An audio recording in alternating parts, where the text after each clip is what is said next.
دامەزراندنی فەوزی سوارە نیزامی سوچی حەمدیەیە. حەمدیە خەفیق سواری ئالای لەری قۆناغی دووەمی ناسیۆنالیزمی کورد دیار دەکات. بایرام کودامان لەو باوەڕەدایە کە دامەزراندنی حەمدیە لەلایەن سوڵتان عەبدولحەمیدی دووەم ڕەنگدەرەوەی 4 ئامانجی سەرەکی عەسکەری حکوومەتەکەیەتی. ناوەندێتی یەکبوونی ئیسلامی، سیاسەتی هاوسەنگی و سیاسەتی ڕیفۆرم. ستیفان دوگیت خولی دوای ساڵی 1878 وەک خولێک دەبینێ کە تیایدا وەرگێڕانێکی بنچینەی لە پێدا چوونەوەی عوسمانیدا ڕووی داوە. دامەزراندنی سوارە نیزامی کوردی لەلایەن عەبدولحەمیدەوە هەوڵێک بوو بۆ بەمەبەستی یارمەتی دانی وەدی هاتنی 4 ئامانجی سەرەکی ناوبراو. ئەم کارە ئیمپراتۆری تۆنتر بە ڕێگە ئیسلامیەکانەوە گرێداوە و بەرگریەکی لە بەرامبەر رووسیا و ئەرمەنیەکان دوای ساڵی 1878 چالاکیەکانی هەردوولا ڕۆژ بە ڕۆژ لایەنی هێرشکاری بەخۆوە گرتبوو. دابین دەکرد و بواری ئەوەی دەڕەخسان کە کوردەکانی وەک هۆکارێکی هاوسەنگی لا بەرامبەر گەورەکانی شار و فەرمانڕەواکانی ویلایەتەکان بەکاردێنا. جێبەجێکردنی سەرکەوتوانەی ئەم سیاسەتانە توانای بە حکوومەت دەدا دەسەڵاتی خۆی کۆبکاتەوە. لە سەرەتای سەدەی 16 و پاش شەڕی چاڵدێران پارچەکانی کوردستان لە عێراق و تورکیا و سووریای ئەمڕۆیە بوون بە بەشێک لە قەڵەمڕەوی دەوڵەتی عوسمانی.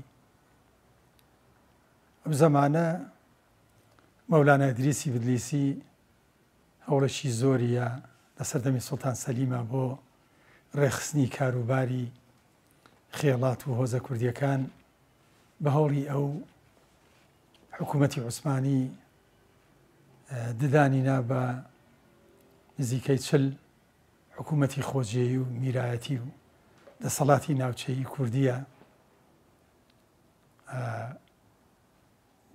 لەم پارچەی باشوورشا هەرە زەمانە میرایەتیەکانی بابان و سۆران و بادینان هەبوون. ئەم وەسع بەم شێوەیە مایەوە هەتا دەوڵەتی عوسمانی لە دوادوایەکانی حکمی خۆیە و ورتر بڵین لە سەرەتای سەدەی 19ەوە بە حکمیەوەی گەندەڵی و نەعەدالەتی و کێشەی زۆری بۆ دروست ببوو.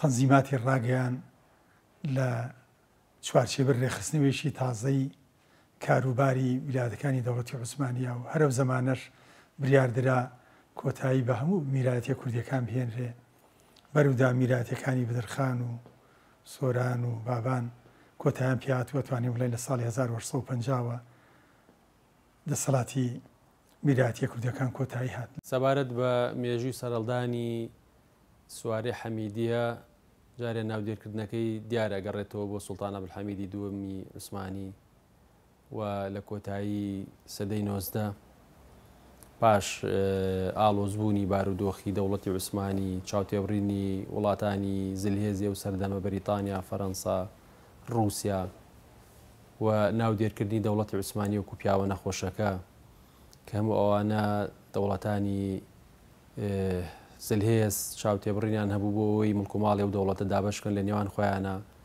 و پێشتریش ئەم دەوڵەتە لەدەیان جەنگی ترا لەگەڵ رووسیا و بەریتانیا و فەرەنسا ئەوانە تێوەگلا بوو و کۆمەڵی هاتنە ناوەی وڵاتانی زلهێز لە ساڵانی پێشووتر و سەردەمانی پێشووترا هەبوو بۆ ناو ئیمپراتۆرەتی دەوڵەتی عوسمانی و داگیرکردنی بەشێک لە خاکەکانی لە میسر و جەزائیر و کۆمەڵە شوێن. بەڵام وردە وردەکە بەرەو کۆتایی بڵین سەدەی 19 نزیک بووینەوە وڵاتانی زلهێز لە ڕێگەی وروژاندنی بەشێک لە بابەتی ئاینی وەکو مەسەلەی ئەرمەنەکان و مەسەلەی مەسیحیەت و هەروە کۆمەڵی بابەتی ترەوە ویستیان دەستێوەردان بکەن لە ناو کاروباری دەوڵەتی عوسمانی و ئەرمەنەکانیش بە حکمیەوەی کە لە ناوچەیەکی سنووری دەوڵەتی عوسمانیە بوون لە ئەرمینیای ئێستا و مەنتیقانە لە بینی رووسیا و دەوڵەتی عوسمانی ئەمانە مای مەترسی بوون لەسەر دەوڵەتی عوسمانی لەبەرەوەی خۆیان خولیای سەرمەخۆخوازی خۆیانیان هەبوو، خولیای ئەویان هەبوو کە دەوڵەتێکیان بۆ دروست بکرێ لە ژێر سایی دەوڵەتی عوسمانی ڕزگاریان بێ یاخود بەشێک لەو ئاڵۆزیانەی کە لەسەر ناوچە سنووریەکانیان دروست ئەبوو. بێگومان ئەم بارودۆخانە درێژەی کێشە هەتاوەکو ئەوەی کە دەوڵەتی عوسمانی و تایبەتی سوڵتان عەبدولحەمیدی دووەم ئەرمەنەکانی بە مای مەترسی لەسەر سەقامگیری فەرمانڕەوایەکەی خۆی زانی و بە مای مەترسی لەسەر مانەوەی یەکپارچەی خاکی دەوڵەتی عوسمانی زانی. بۆیە چکە دەیزانی ئەرمەنەکان کارتێکن کارتێکی گوشارن یاخود وەرەقەیەکن بەدەست رووسیا و بەشێک لە وڵاتانی جلێزەوە بۆ تێچێنکردن و هاتن ناو بۆ ناو دەوڵەتی عوسمانی و دەست بەسراگرتنی. بۆیە هات لە ڕێگەی بەشێک لەسەر گۆزە کوردیەکانەوە کە لەو ناوچانە هەبوو ناوچی سنووری بوون لەگەڵ ئەرمەن و ئەرمینیا بڵێن لەگەڵ ئەرمەنەکانە هاتن سوارەی حەمیدی دروست. دامەزراندنی حەمدیە ئەنجامی پەیوەندیەکانی عەبدولحەمید بوو لەگەڵ هۆزەکانی ئەنادۆڵی ڕۆژهەڵات. دوای ناکامی بزوتنەوەی شێخ عەبدوڵڵا، عەبدولحەمید هەوڵیدا هۆزەکانی کورد لە خۆی نزیک بکاتەوە و لە دژی ئەرمەنیەکان و بەریتانیا پشتیوانی و ڕێچان بخات. ڕووسەکانیش دوای ساڵی 1883 لەم سیاسەتە ڕازی بوون. ئەوانیش دژی دامەزراندنی ئەرمەنستانێکی سربەخۆ بوون. لە ساڵی 1884دا ئەو والیانەی ڕاستەوخۆ لەلایەن خودی عەبدولحەمیدەوە دامەزران و لە بەرامبەر شەخسی خۆیدا بەرپرس بوون بۆ وەدەستخستنی پارێزگاری سەرۆک هۆزەکان هەوڵیان دەدا و چەکیان پێدەدان. کودامان دەڵێ کە لە ماوەی نێوان 1885 بۆ 1990 بابی عەلی توانی بووی لە ڕێگای هەمان سیاسەتی دڵنەواییەوە کە مەچاودێریەک بەسەر هۆزەکاندا بسەپێنێ. هەروەها ئەو ئەرکەشی گرتە سەرشانی خۆی کاوڕێکیش لە خواستی ئەرمەنیەکان بداتەوە. هەموو مێژوو نووسانی ئەم خولە ئەم گومانەیان نییە و لەو باوەڕەشدانین کە دەوڵەتی عوسمانی ئاوڕێکی لە مەسەلەی ئەرمەنی و خواستەکانیان دابێتەوە. ئەرمەنیەکان بەشی زۆرن لە ئەستەموڵ بوون. لە ئەستەموڵە هەچی پیاوی گەورە و ناسرا و دەزڕەنگین و زیرەک و بەتوانە هەبووە لە ئەرمەنیەکان بوون. لەبەرەوە کورد و تورکەکان زۆر بەخیلیان پێبردوون و زۆریان لێکردوون کە بنمە مسلمان نەبوون. چیان کردو چەند مەرجێکیان بۆ داناون. بۆ نمونە وتیانە بۆتان نییە بچنە دادگا شایەتی بن، ئێوە مسلمان نین. بۆ نمونە نابێ زەنگی کەنیسە لێ بن ئینەکانتان، چونکە پرۆستان بوون، کاسۆلیک و پرۆستان بوون، دوو بەش بوون. هەندێک لەمانەیان بۆ دانابوون. اینجا ئەو خانوانەی کە دروستیەکە نابێ بەرزتر بێ لە خانووی مسلمانەکان. هەتا وایان لێکردوون کە سەرانیان لێسەرن. کە شەڕ دروست بووە لە بینی ئەرمەنەکانوانە، سوڵتان عەبدولحەمید یەکەم کەس بۆ بیر لەوە کردوەوە کە ئەو سواری حەمیدی دامەزرێنێ. سواری حەمیدی کۆمەڵێک خەڵکی خۆفرۆشی کورد بوون، مێژووی لایەکی مێژووی نەتەوەکەمانیان ڕەش کردووە، دژمنایەتێکی گەوریان لە بینی کورد و ئەرمەنە دروست کردووە بەداخەوە کە ئەوە هەموو کورد نییە، کە هەموو کوردە و کارەی نەکردووە. لە هەمان کاتە کورد هەبوو زۆر یارمەتی ئەرمەنی داوە بۆ دەربازبوون لەو ئێرانە. بە کوردەکەی قۆناغەکانی ڕەشەکوژی ئەرمەن، جینۆسایدی ئەرمەن کە تورک کردوێتی بە یارمەتی سوارەی حەمیدی و بێ سوارەی حەمیدی بەسێ قۆناغی سەرەکی ئاڕۆ 1854 بۆ 1896 بەردەوام بوو ئەو قۆناغە. کوشتارێکی زۆران لە ئەرمەنیەکان کردووە و دوو فاکتەری سەرەکی هەبووە کە پاڵی پێوەناوە سواری حەمیدی دروست کرد و ئەرمەنەکان کوژن. یەکەم بە ناوی ئیسلامەوە کە ئەمانە مسلمان نین، زۆران لێکردوون کە ئاینەکەی خۆیان بگۆڕن نیانگۆڕیوە. دووهەمینیشی دەوڵەمەنگ بوون لایەنە ئابوووریەکان لێگاوتەوە. بۆ نمونە ئەو کاتێ دەستیان بەسەر سەرۆت و سامانی ئەرمەنەکان ئاگرتووە لە ئەستەموڵ، چونکە ڕەشەکوژەکە یەکەم جار لە ئەستەموڵەوە دەست پێ کردووە. لە ئەستەموڵ 250,000 کەسیان لێ کوشتون، سێدارە و سەربڕین و ئەمانە ئینجا ئاوارەکردن. 6 میلیۆن پارچەی ئاڵتوونی ئەو سەردەمی تورکیان کۆ کردوێتەوە لە سەرۆت و سامانی ئەوان کە دەستیان بەسەراگرتووە. لەبەرەوە فاکتەرەکە هەر ئاینی نەبووە، بەڵکو لە پاڵ ئاینیە بۆچی بووە. اینجا ئەو کە شەڕەکانیان کردووە هەموو پیاوەکانن دەربەدەر کردووە، یا کوشتویانن یا گرتویانن. ژنەکان ئەوەی پیر و بە کەڵک ناتوە نردویان، ئەوەی وەکو گەنج بوون وەکو سەبایە گلیان ناونەتەوە، چونکە لە قانونی ئیسلام ئەو شتانە هەبووە ئێرە دینن کە شەڕەکان ئەوە بکەن.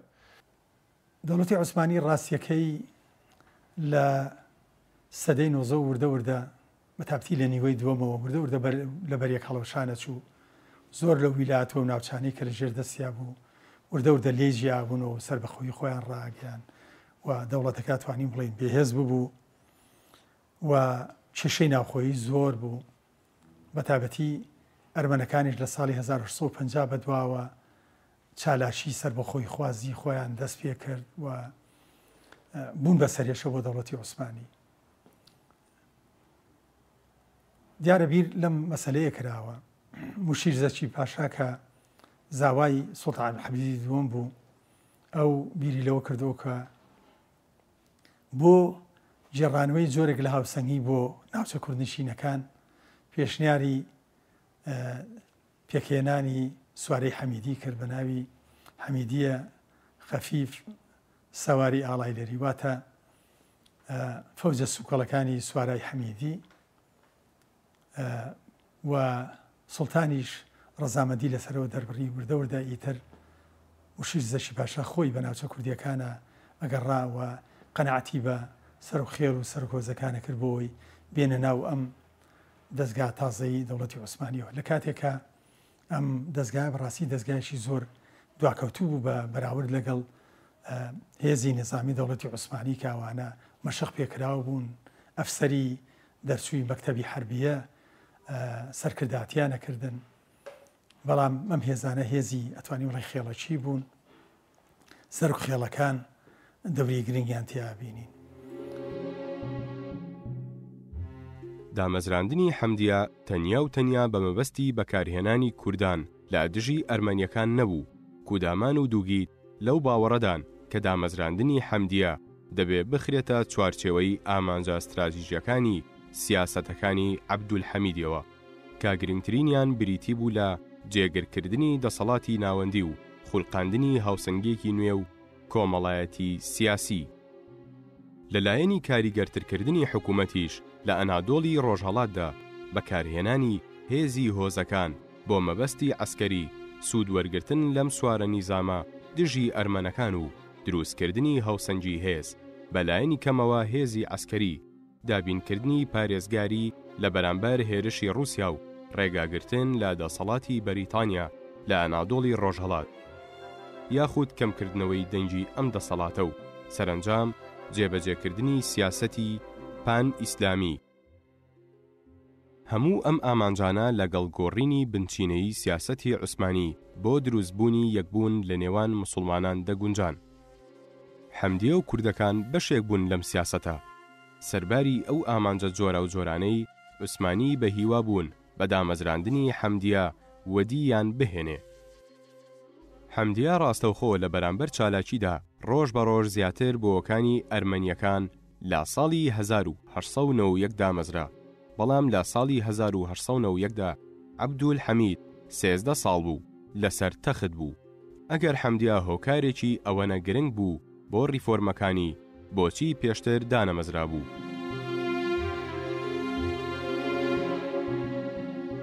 دیار ئەم تیپانە یاخود ئەم سواری حەمیدیانە کە دروستکران بەشێکی زۆر بەرژەوەندی سەرۆکهۆزەکانی تیا بوو بۆ خۆتان ئەزانن کۆمەڵگەی کوردی لە باکووری کوردستان تا ئەم ساتە وەختەش سیستەمی هۆزایەتی و خێڵایەتی و عەشیرەتی تیا باڵا دەستە و ئەو کاتەش دەوڵەتی عوسمانی و سوڵتان عەبدولحەمیدی دووەم لە ڕێگەی سوودوەرگرتن لەمانەوە توانی بەشداری ئەوانە پێ بکات لە قەتڵامی ئەرمەنەکانە ساڵی 1994 بۆ 96 دواتر لە جواتریش بڵێن کە دەوڵەتی عوسمانی چوە جەنگەوە دیسان قەتڵام بەرامبەر ئەرمەنەکان کە لە جەنگی یەکەمی جیهانی تاوان هەموو بارودۆخانە ئەمانە هۆکار بوون بۆ ئەوەی کە بیر لە دروستکردنی سوارەکانی حەمیدی بکرێتەوە وەک ئاماژەشمان پێدا ناوەکەی لە سوڵتان عەبدولحەمیدی دووەمەوە هاتووە و بەشی زۆری کوردەکان و جیناجگە لە کورد نەتەوەکانی تریشی تێدا بەڵام بەشی زۆری کورد بوو و زۆر جار سەرچاو مێژوویەکان باز لەوە دەکەن کە سوارەی حەمیدیە دەستی سوور بووە بە قەتڵوامی ئەرمەنەکانی مەدەزانی ئەرمەنەکان کوشتارێکی گەوریان بەسەر هاتووە لەسەر لە ژێرسایی دەوڵەتی عوسمانی و سەردەمی سوڵتان عەبدولحەمیددا بەشێکی تامان ئەمانە ڕاستە بەشێکی کە ئەرمەنەکان زوڵمیان لێکرا بەڵام ئەرمەنەکانیش بەشێکی زۆری پەلاماری ناوچە کوردیەکانیان داوە کوشتاریان کردووە لە ناوچە کوردیەکان ینی جۆرێک لە بەگژاتچوونەوە بوو ئامانجش لە دروستکردنی سوارەی حەمیدیە بۆ خۆتان دەزانن بۆ ئەوە بوو کە سوڵتان عەبدولحەمید یاخود دەوڵەتی عوسمانی دایانزا فەرمانڕەوانی دەوڵەتی عوسمانی دایانزانی کە ڕوبەڕووبوونەوەی ئەرمەنەکان و کوشتارکردن لێی دواتر لە ڕووی مێژوویەوە لە ڕووی بەرپرسیارەتی مێژووی و هەروە ئاسان نییە بۆیە بەشێکی هاتن لە ڕێگەی ئەم سوارانەوە بەرپرسیارەتەکان خستاستوی ئەوان و ئەوانش لەبەر بەرژەوەندەکانی خۆیان هەرێکی و بەرژەوەندێکی هەبوو و بەشێکشی پارێزگاریکردن لە ناوچە کوردیەکان لە ژێر شاڵا و پەلاماری ئەرمەنەکانە کە ئەرمەنەکانیش پەلاماری و ناوچانیاندا ناوچە کوردیەکان بە تایبەت دروست کران. گەرێکی ڕەسەنی کۆنە لە ناوچەی ڕۆژهەڵاتی ناوەڕاستە بە تایبەتی لە خۆراڵاتی تورکیای ئیستا سەرەتا هەندێک گەڵێن زەردەشتی بوون بەڵام دوایی ئاینەکان گۆڕی و کردوانە بە فەلە کریسیانی لەگەن لەناو ئەو ئیمپراتۆریانی کە لە ڕۆژهەڵاتی ناوەڕاستە هەبوو هەر لە ساسانی و بیگرا تا ئەمەوی و تا عەباسی و تا عوسمانی تا بێزەنتەکان لە ناویانە لەگەڵ هەندێکیانە دۆز بوو لەگەڵ هەندێکیانە ناکۆک بوو بۆ نمونە ساسانەکان وێرانیان کردوون خاکەکان داگیر کردوون لەبەرەوەی ئاینەکان گۆڕیەوە لەگەڵ ئەوان هەم نیشتەجێ گەلێکی ڕەسەنی نیشتەجێی تورکیا ئیستا بوون ئەو غەدرە مێژووی کە لەوان کراوە مەگە هەر لە کورد کرابێت ئەگەر بگەڕێنەوە بۆ تاریخێکی سەردەمی ئیمپراتۆریای عوسمانی دەوڵەتی عوسمانی خەریکە بوو وردە وردە تێگەچوو لە ساڵەکانی 1940 و ئەمانە سوڵتان عەبدولحەمید هاتە سەر حکوم عەبدولحەمیدی دووهەم ویستی ئەو دەوڵەتە تۆزە بتەوکاتەوە ڕێک و پێچی کات لێرە چەند گرفتێکی گەورە بەڕۆی کرد ئەو بۆ ڕاپەڕینی گەلانی ژێردەستیان وەکو ئەرمەنی وەکو گرێکەکان وەکو ئاشوورەکان وەکو گەلانی شاخە ڕەش و ئەو شوێنانی کە نزیک بوون لە خۆیانەوە ئەمیش بۆ ئەوی ئەمانە دابرچێنێتەوە زۆر بە وەحشیانەتیان کەوت پەنای بەر بۆ چێ برد پەنای بەر بۆ هەندێک خێڵی دواکەوتووی کورد دەرەبەگ و نیمچە دەرەبەگ بوون ئەمانە زەویزارێکی زۆریان هەبوو لەشکرێکی لێ دروست کرد ناویان سوارەی حەمیدی ئەوەی کە لەسەر چاوەکانە باسیەکات ئەم لەشکرە لەشکرێکی شڕەخۆر و پاتالخۆر بووە چونکە موچەوشتیان نەبوو بە فەرمی کە چوون شەڕێکیان بۆ کردووە دەستکەوتی ئەو شەڕیان چی بۆ بۆ خۆیان هەڵان گرتووە زەویزاری کشت و کاڵ یاونەتێ لە گوندەکانە نیشتەجێ بوون.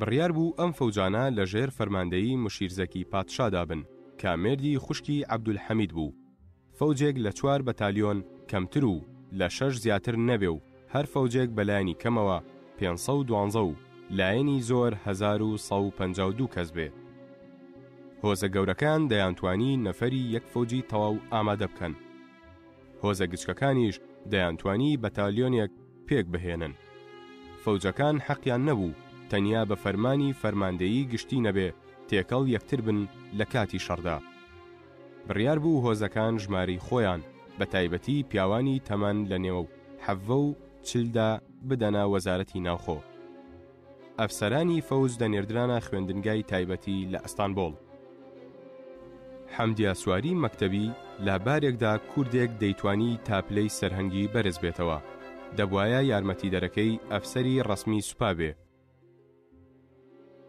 ئەو هۆزانەی مافی پێکهێنانی فەوجێک یا بەتالیۆنێکیان وەدەستدەهێنا ئیمتیازێکی زۆریان دەست دەکەوت لەم ڕکابەریەدا هۆزە گەورەکان بە تایبەتی هۆزە وەفادارەکانی حکوومەت ئاوڕیان لێ دەدرایەوە هۆزەکان دەبوایە سونی مەزهەب بن تا لەگەڵ سیاسەتی پان ئیسلامی عەبدولحەمید بگونجێن ئەو هۆزەی هەر کە دەبووە حەمیدیە و چێکی وەردەگرت و دەسەڵات و متمانی زۆرتر دەبوو توانای لە بەرامبەر دەسەڵات و هۆزە گچکەکاندا زیاتر دەبوو ئەو هۆزە گەورەیەی لەلایەن حکوومەتەوە بە گومان تەماشای دەکرا بەلابردنی لە حەمدیە لە پەلوپۆ دەکەوت لا کاتی پێویستدا بوو هۆزێک کە لە حەمدیە بوو بۆ سەرکەوتنی هۆزێکی سەرکەش و یاخی بنێردرێ لابردن لە حەمدیە بەم مانایەش بوو کە ئەم هۆزەیان یان ئەو هۆزە دەبوایە سەرباز بدەنە سوپا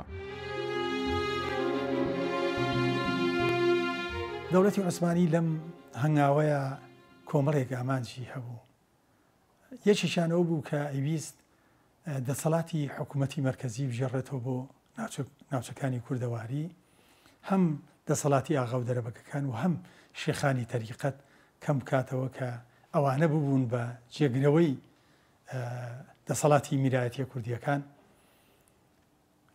لە هەمان کاتە ئەیویست ئەو زەمانە رووسیا ڕاستیەشێ بوو لەو هەڕەشەکانی سەردەوڵەتی عوسمانی لە ڕۆژاوا و باکووری ڕۆژاواوە هەربیرمان نەچێت لە سەر لە سەدەی 19 دوو جەنگی گەورە لە نێوان دەوڵەتی عوسمانی و رووسیا ڕوویداوە زیانی گەورەی تیا بووە لەوانە بۆ نمونە شیع عەبدوڵڵاهی بۆ خۆیشێک بۆ لەوانەی وەکو شێخی تەریقەت شێخانی ناوچەی سلێمانیش دیسان خەڵشێکی زۆر کە بران بۆ غەزا بەشداریان تیا کردووە. لەبەرەوە بیرەوە کراوە کە ئەم سوارەی حەمیدیە بەکاربهێنرێ بۆ ئەوەی کە ببێ بە بەربەست و لەمپەرێک لە بەردەم هێرشەکانی رووسیادا. لەبەرەوەمانە زۆربەی لە ناوچەکانی ڕزۆم بۆوان جێگیر کران. لە هەمان کاتە وەختە هەڕەشەی ئینگلیزیش لەسەر دەوڵەتی عوسمانی هەبوو. بەشێکیەم هێزی سوارەی حەمیدیە لە ناوچەکانی ماردین بۆ ئۆرفە جێگیر کران و ئەمانە بەڕاستی ئەتوانین بڵین سەردەمانێک دەوری خۆیانیان. لە چوارچێوەی پێکهاتن و بەردەوامی وەزیفە و ئەرکی سوارەی حەمیدیە کاتێک کە ناوی شێبین سوارەی حەمیدیە یەکسەر ڕەبتە بە پەیوەستە بە کوشتاری ئەرمەنەکانەوە. دیارە ئامانجەکە لێ لەژێر سایەی بیربۆچوونی پانئیسلامیزمی عەبدولحەمیدە ئەوان وە مەسەلەی ئاین ڕۆڵێکی گەورەی هەبوو تێیدا لە ڕووی ئەوەی کە دەوڵەتی عوسمانی دەوڵەتێکی موسڵمانەوە سوننەگەراشە و پارێزگاریکردن لەوە بۆ خۆشتان نەزانن بەشداری زۆرێک لە جەنگەکانی بە ناوی غەزاوە دەکرد هەتا دواتریش کە ئیتیحادیەکان بەشداری جەنگی یەکەمی جیهانیان کرد هەر بە ناوی غەزاوە بەشداری و جەنگەیان کرد. بۆیە سوارەی حەمیدیەش بەشێکی لەژێر هەست و سۆزی ئاینیا بوو کە ئەوان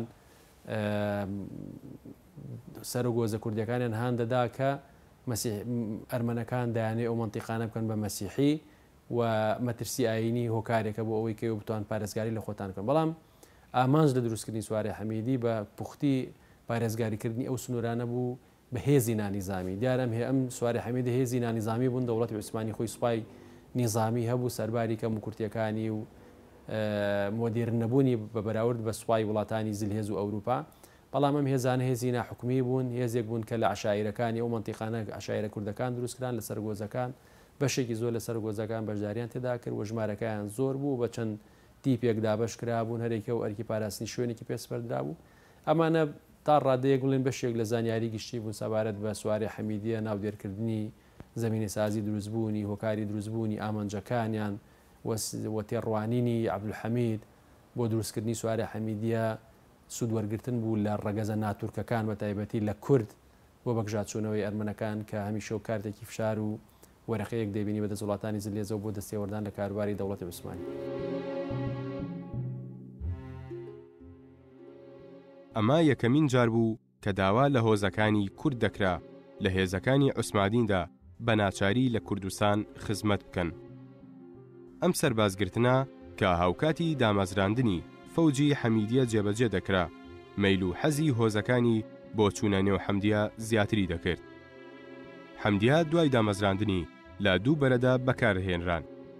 یەکەمیان لەبارەی نێوان ئەرزەڕۆم و وان، دووەمیشیان بەرەی نێوان ناوچەی ماردین ئورفا. یەکێک لە بەرامبەر ڕووسەکان و ئەوی دیکە لە بەرامبەر ئینگلیزەکان. هەردوو فەوجی سەربەلشکری چوار بە فەرماندەیی موشیرزەکی بوون وەک پارێزگاری کوردان لە بەرامبەر دوژمنە سەرەکیەکانیان کە دەسەڵاتدارانی ناوخۆ بوون دەجوڵانەوە. پارێزگاری زەکی پاشا لە کوردان لە بەرامبەر والیەکاندا کە خۆیان لەلایەن شەخسی سوڵتانەوە دانرابوون نیشانی دەدا کە ئامانجی ڕیفۆرمەکانی لەلایەن ئەوانەوە لە ئەنادۆڵی ڕۆژهەڵاتدا تا چڕادەیەک دژوار و بێئاکام بووە. پەیوەندیە نزیکەکانی سوڵتان لەگەڵ زەکی پاشادا ئەوە دەردەخات کە دوور نییە ئامانجە سەرەکیەکەی بەکارهێنانی کورد بۆ دژایەتی ئەرمەنەکان بووبێ. جێگیربوونی حەمدیە لە ناوچەکانی ئەرزەڕۆم و وان و ماردین ئورفەدا نەک هەردەکرا دژی رووسیا و بەریتانیا، بەڵکو هەم لە باکوور و هەم لە خوارێ لە دژی ئەرمەنەکانیش بەکاربهێنرێن. پەیوەندی لەگەڵ رووسیای ئەو سەردەما مایەی نیگەرانی بوو، چونکە وێڕای ئەو دەستدرێژیانەش کە حەمدیە لە 22 ئەیلولی 1993دا کردیە سەر ئەرمەنیەکان. قۆناغی دووەم کۆمەڵکوژی لە سەردەمی کۆمەڵی یەکێتی و پێشکەوتنە. کە بە عەربی پێڵێن بە تورکیش ئیتیحاد و تەرەقی پێڵێن ئەمانە سێ پاشای گەوریان هەبوو سێ پیاوی گەوریان هەبوو کە ئەنوەر پاشا و تەلعات پاشا و جەمال پاشا بوون ئەمانە سەری بەڵاکە بوون هەم بۆ تورک و هەم بۆ کورد و هەم بۆ ئەرمەنیش ویستیان ئەو دەوڵەتەی سوڵتان چاکسازی تیا بکە هەندێکی کرد بەڵام بەدڵیان نەبوو دەسەڵاتیان لابرد دەسەڵاتی ئەوان کەس کرد و خۆیان دەسەڵاتیان گردە دەست کۆمەڵکوژی ڕاستەقینە لە سەردەمی ئەوانەوە دەست پێکە یعنی لە کۆمەڵکوژەکە لە چوە هەل لە ئەستەمبول بە ئەستەمبولەوە نەوەستا پەڕیەوە بۆ ئەدەنەوە بۆ شارەکانی نزیک رووسیا ئەمانە زۆران لە ئەرمەنیەکان کوشت ئەوەی کە مێژونووسەکان تەقدیرەکەن لە بینی ملیۆنی بۆ 2 ملیۆن ئەرمەنیان کوشتەوە ئەوەی ماشەوە کە خۆیان ناکوشتووە بە کاروانیان بۆ ڕێخستن بەرەو چۆ ئەنووس ئەیان بردن بە زۆری ئەم خەڵکانە بەرەو چۆ ڕۆشتن بەرەو لوبناان و سووریا و ئەردن و میسر و هەروە بێتەوە رووسیا بە رووسیاژە ڕۆشتن چونکە بەشێکی ئەرمەنستانیش لەوێ هەبوو مەسلەی ئەم فەوجانەی سواری حەمیدی ڕاستیەکەی بە شێوەیەک بوون کە بە چەند قۆناغێک ئەو کەسانە لە سواری حەمیدیە کاریان پێکرا ئەوانەی کە تەمەنیان هەتا 7 ساڵ بۆوانە لە قۆناغێکە بوو پیانەوتی قۆناغی هەزاری واتە ئامادەکردن لەو قۆناغی ئامانە 3 ساڵ هەر لە ناوچەکانی خۆیان مەشقی سەربازیان وەرەگرت پاشان قۆناغیشکە ئەمانە بوون بە هێزی نظامی ئەمانە تەمەنیان لە نێوان 20 بۆ 32 ساڵ بوو لەو تەمەنی ئەمانە نزیکەی 12 ساڵ وەزیفیان پێبینرا ئەمانە ئەوە هەر کاتێک شەڕێک یاخود جەنگێک هەبوایە و داوا بکرانایە بە ئەسپ و چەک و زەخیرە و جبەخانی خۆیانەوە بڕۆن و بەشداری شەڕەکان بکەن قۆناغیچکە هەبوو کە ئەمانە احتیاط بوون ئەمانە لە تەمەنی 33 بەرەو 40 دیارە وەختە ناوەندی تەمەند زۆر کەم بووە ڕاستیەکەی بەهۆی هەژاری و داماوی خەڵکەوەندە تەمەنیشی زۆری نەبووە لەبەرەوە ئەو تەمەنی احتیاطە لە 33 بۆ 40 بووە ئەمانە نزیکە 8 ساڵێک ئەهێڵرانەوە ئەمانە هەر کاتێک دەوڵەت پێویستی پێی بوونایە داوایەکردن بە تابەتی بۆ ئەو شەڕە زۆرانەی کە بەردەوام دەوڵەتی عوسمانی ئەی کرد.